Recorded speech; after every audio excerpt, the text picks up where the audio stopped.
Have you ever thought, if the internet suddenly disappeared one day, how much of your life would you lose? No more Google. Your bank accounts freeze.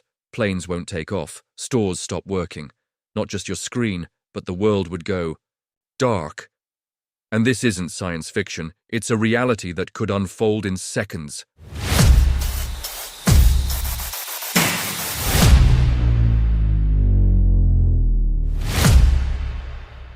A single cable, a signal, an IP address. They all wrap around our lives like an invisible web. Our fingerprints, pulse, conversations, all vibrating within.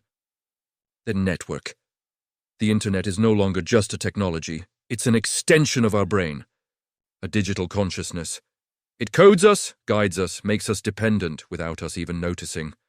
Our desires are silently redirected to digital platforms.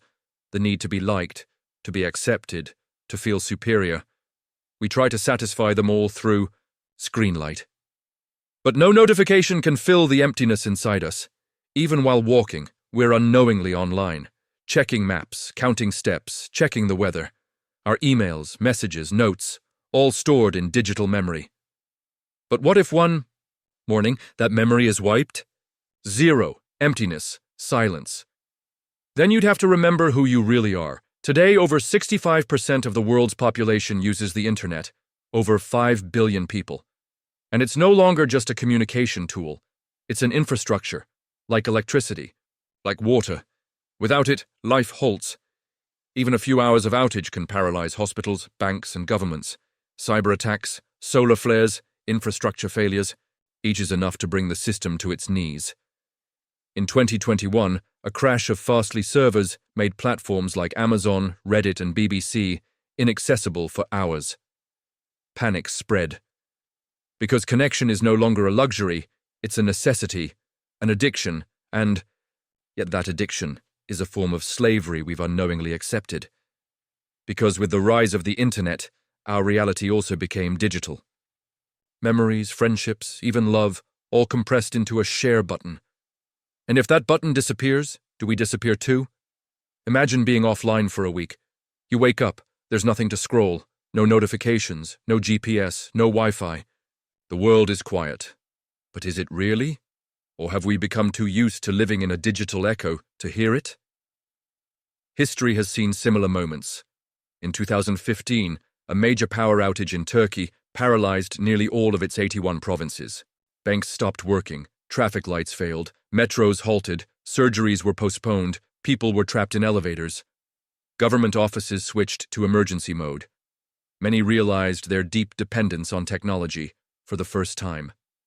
In 1925, a massive energy crisis hit parts of Europe. Countries like Spain, France, and Germany saw infrastructure collapse under heat waves and sudden power demand. Public transport and healthcare froze. Data centers crashed. Communication broke. POS machines stopped. ATMs ran dry. People flooded the streets in panic.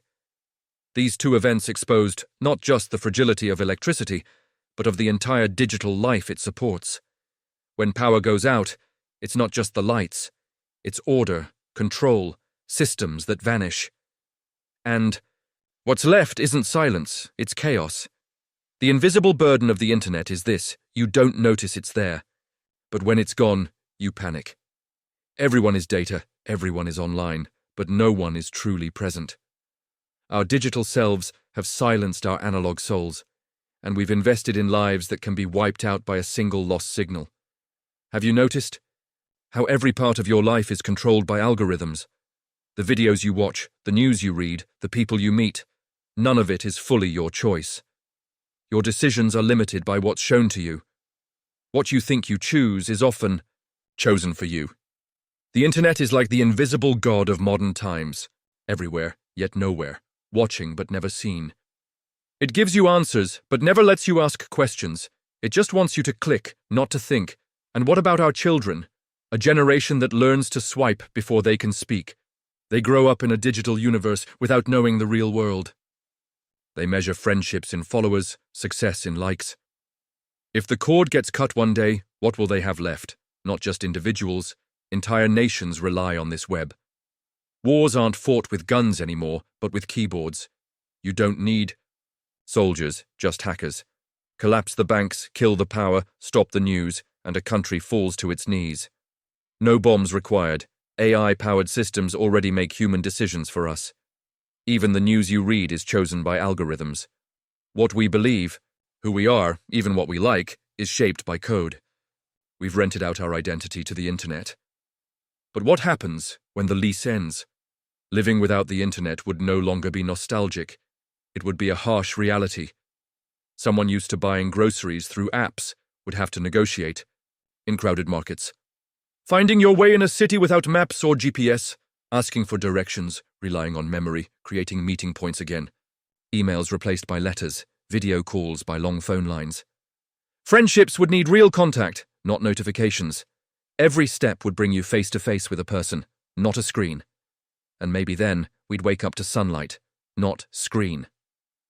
Light. Maybe we'd remember life wasn't about connection, it was about contact. Could we truly adapt to that? For digital generations, it may seem impossible, but a pre-internet generation still exists. The 80s, 90s, and earlier. They played outside, gave directions, showed up on time. Memory was mental, not in the cloud. Maybe they could adapt again. But Gen Z? Gen Alpha? For them, it would be an apocalypse. They've been online since birth. Their connection to the analog world is thin. Many kids have never written a letter, made a direct phone call, or asked for directions. Life outside digital comfort feels like an alien planet. So losing the internet wouldn't just be a technical issue, it would be cultural shock. Some might rediscover themselves, others could be lost forever. So what can we do? Preparing for a future without internet isn't fear-mongering, it's digital independence. We need to relearn analog skills alongside digital literacy, reading maps, writing by hand, talking face-to-face. These aren't nostalgia. They're survival tools. Just like we back up data, we should back up our minds. Why do we seek certain information? Can we retain it ourselves? Grab pen and paper. Pen and write down your passwords, recipes, important ideas, phone numbers. Create a plan for life beyond screens, and think as a society too. Can we build alternative systems based on local connection and community solidarity? Radio broadcasts, printed. Directories, basic manual skills. They may become vital again. Speaking instead of texting, smiling instead of sending emojis. Maybe true progress is building layered, resilient systems, not ones that collapse without Wi-Fi. Let's use technology, but not forget how to live without it. If the internet does go down one day, governments will likely find a solution. But how long would it take? A day, a week, a month? How long could you last? What would change in your life? Now take a step back. Silence your phone. Turn off your notifications. Just for a few minutes. Can you hear your own voice? Or is it just the echo of your screen? Send this video to someone walking the tightrope of digital life. When the signal breaks, will you still be a user or a victim? So tell us, could you live a week without the fee? Internet. Not without charge, but without connection. Who are you then? Write it in the comments. And in the next video, we'll talk about a truth that hacks your mind. You won't even trust your own eyes. Knowledge is power.